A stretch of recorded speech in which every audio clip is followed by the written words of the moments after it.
দুই বেলা তিন বেলা ভাত না খেলে তোমার পেট বাঁচে না,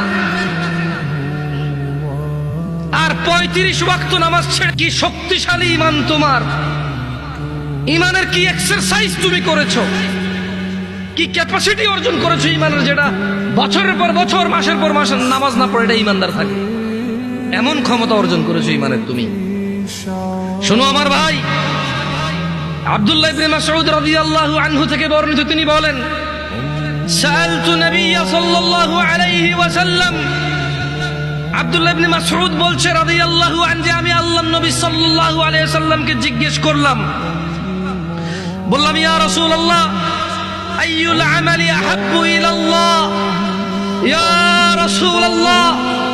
ও আল্লাহর রাসূল সাল্লাল্লাহু আলাইহি ওয়াসাল্লাম, আল্লাহর কাছে কোন আমলটা সব থেকে প্রিয়?